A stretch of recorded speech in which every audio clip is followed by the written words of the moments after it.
the tip report warrior.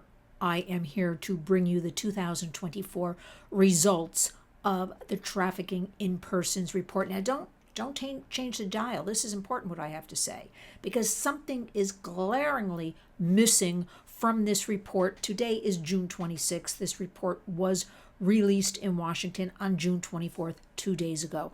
I've yet to find the actual copy of the full research and report. Now, let's walk it back a little bit. This is an annual event, the Trafficking in Persons report, and the United States is behind the biggest effort of research connecting governments, because you know what? Our U.S. government says human trafficking is bad, and we have to all work together. After all, this is a crisis that affects all of us. Now, follow me through here. So millions upon millions of dollars are spent on this. Well, sound the alarm, ring the bells, whatever you want to call it. We know about human trafficking. We know it's bad. We know it's escalating. What is everybody going to do about it? I want to give you some facts, though, because I want you to understand. And then, at the very end, I want you to tell me what's missing from this report. First of all, I find it criminal that 2 days later, the full report is not published. Traditionally, you can see this announcement on the internet, which I've always watched. For some reason this year, I didn't get an invite to watch it. Go figure. But it was there. People were invited to watch the announcement from our Secretary of State, Antony Blinken, along with Ambassador at Large at the Office to Combat Human Trafficking in D.C., Cindy Dyer. Now, I'm not sure she is at large or something. She's been there for a couple of years. There's no permanent person in the position of running this office, but we'll leave that for another program. But remember, the goal of what I'm telling you right now is for you to figure out by the end of this what is glaringly missing. So, first of all, understand what this is. This is the 2024 Trafficking in Persons report from the Office to Monitor and Combat Trafficking in Persons, and a PDF will be available soon. Your patience is appreciated. Every other year I've watched this, it is usually put out just several hours later after the announcement. So I'm not really sure why we're 2 days into this, going into 3, and it's not up there yet. But here's what Antony Blinken, Secretary of State, said. Human trafficking, it's a stain on the conscience of our society. It fuels crime, corruption, and violence. It distorts our economies and harms our workers, and it violates the fundamental right of all people to be free. Around the globe, an estimated 27 million people are exploited for labor, services, and commercial sex through forced fraud or coercion. Now, that is the definition always thrown out there of human trafficking. I think it's a little more involved than that, but for easy listening and understanding, forced fraud, coercion. 27 million people? Why, just this year, 2 months ago, a report was put out that 50 million people are involved globally. So this is the first question I'm asking. What is this 27 million? Because I heard it was 50 million. Traditionally, it was always something like 40.3 million are involved. That went back to pre-COVID. Now, come on. You don't have to be a brain surgeon, as they say, or a scientist or any economist or whatever you want to call it to figure out if 40.3 million was the figure 4 years ago. Doesn't it make sense that it has gone up, not down? Anyway, he's sticking to his 27 million. Traffickers prey on some of the world's most marginalized and vulnerable individuals, profiting from their plight. Now, he goes on to say, we are measuring the progress in 188 countries, including the United States, to prosecute perpetrators and protect survivors. Now stay with me on this one. Digital tools have amplified the reach, scale, and speed of trafficking. Perpetrators use dating apps, online ads to recruit victims. They use online platforms to sell illicit sexual content.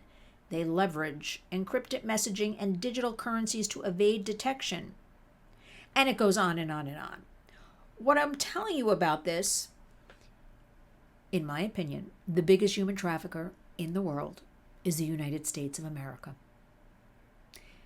Now, I don't know if I'll get banned for saying this. This is just the truth. These are the facts, because we have open borders. We are allowing, at last count from Border Patrol, I don't even know, it's over 100 different countries have come over our borders. We are allowing anybody to come over our borders. Don't be fooled. We're not vetting. We're not vaccinating. I'm not promoting vaccination. I'm just saying that was forced on all of us. Nothing's going on there. We have reports of Mayorkas today saying that he was in Arizona and it has come down 40% in Arizona. Well, we know for a fact, Arizona and Texas has stepped up and is protecting its own borders as much as they can. And we know the movement, over 62% of these illegal aliens are now coming through California. So it has switched the model, because California is basically wide open. And so how dare he stand there in his shirt sleeves and say how the Biden border plan is working? It is not working. Don't be fooled. Remember, I don't even know, what is it, 130 something days until the election? Try to follow me on this one. This isn't even political, what I'm saying to you. These are human rights abuses, okay? So to put out this trafficking in persons report, which has been going on for about 20 years now, it's great. But as I always remind you, we live in a different country these days. I don't think it holds any kind of water, to be honest with you. If we know all this bad criminality is going on, shouldn't we be spending the millions we're doing on these reports and research and staff on actually combating it, ending it, prevention? Let's face it, we're never going to stop human trafficking. It makes too much money. That is the reality. I don't like saying it, but that's the truth. But shouldn't we be spending, again, these monies on intervention, prevention, more law enforcement training in the public? Because after all, we believe in community creates change. So I'm listening to all of this, again, reminding you the report's not even published 48 hours plus that anybody can see. But I want to say that 13 countries, and I want to find this for you, are listed as being in in violation. And of course, it's China and a couple places in Africa, and I guess I could find the list. I could post it in the body of this video. But I'm so upset, Warrior, because the biggest offender, you know it and I know it, is the United States government right now. Open borders. Besides the open borders, we do not have the resources, government monies being poured into education for our children. The school systems, in my opinion, every school should be teaching age appropriate, because we have the internet. How about holding big tech accountable? CSAM, child sexual abuse material. So as Secretary of State Antony Blinken talks about, well, now we have the internet to deal with and we have AI coming soon, but nobody is holding in the U.S. government right now big tech accountable in some way, shape, or form. There are things to do that have nothing to do with invading your privacy or taking from you or shutting down. I don't believe in banning. Banning is not a word we use at the Warriors. It is about stepping up and educating. How about pouring those resources into why are these platforms allowed to have, for instance, now I'm sorry, this is a family show, child rape videos on there, abuse and bullying that stays up for a long time, maybe forever before it's taken down for everybody to see, share. It's up in that cloud.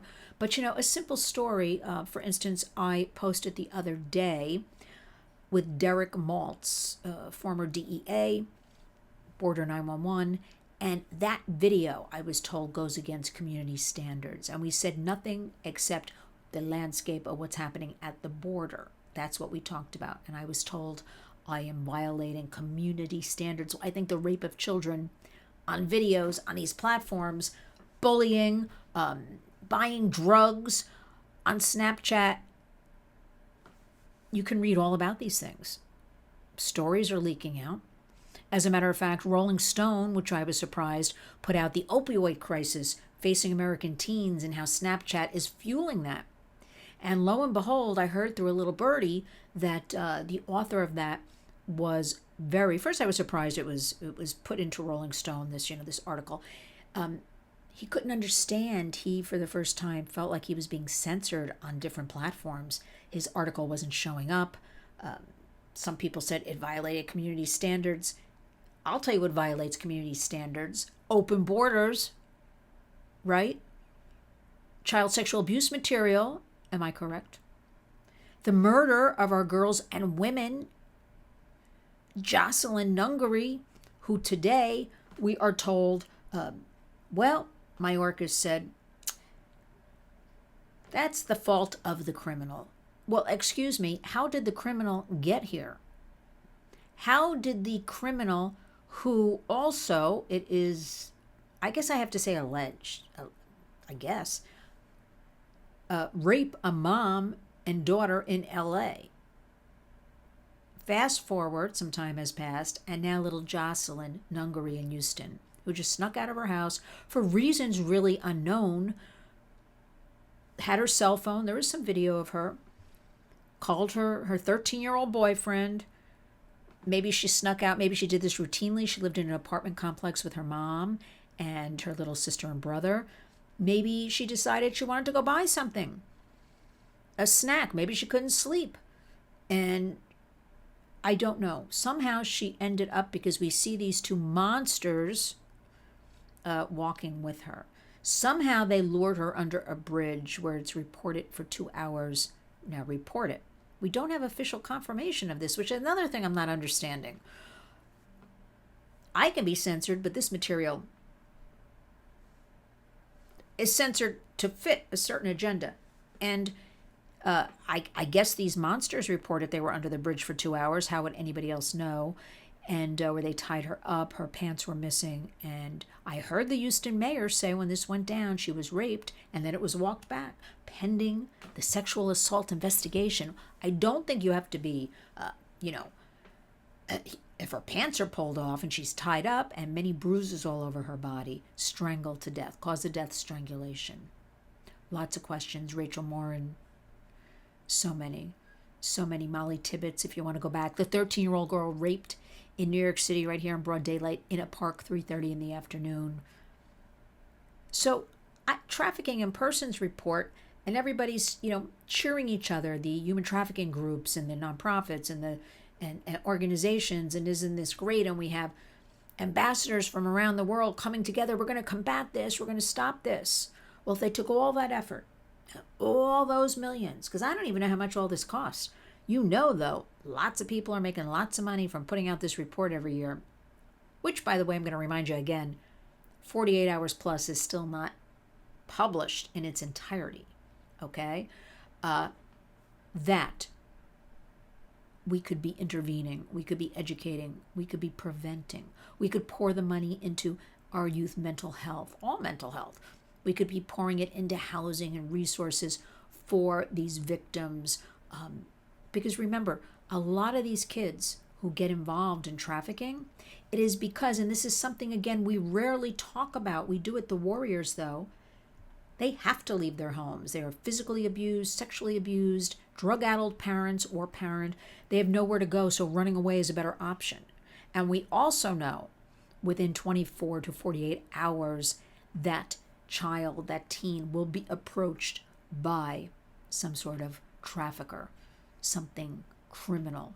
And when you're hungry and don't have a roof over your head and you've got that little young brain, you're just going to go with somebody thinking, okay, I'm hungry, I'm going to get a hamburger. Like little Jocelyn, who was just murdered, she didn't know, because we live in the bubble. We live in the bubble of you have to wear a seatbelt. We live in the bubble you have to wear a bicycle helmet. We live in the bubble we tell our kids don't smoke, don't drink. Somewhere in that bubble is missing internet safety. why this isn't number one priority, I am still trying to figure out for you and for me. So warrior, share this information. I'll have information in the body of the video.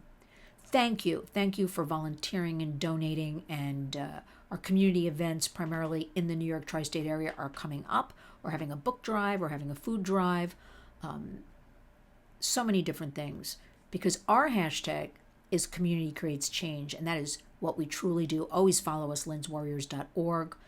Thank you again. Twitter, Facebook, be aware, hug your kids, love your kids, no matter what, you're the adult. Just give them attention. Get off those devices for a little bit each day. Start making a difference. And start reading. So I hope you signed up for my newsletter. It just went out. It'll go out again in 2 days. It's all about reading and what you can do this summer with your kids. Go to linswarriors.org, scroll down on the right side, e-newsletter, sign up. Lots of good information for you and your families and your neighbors. Let's talk again soon.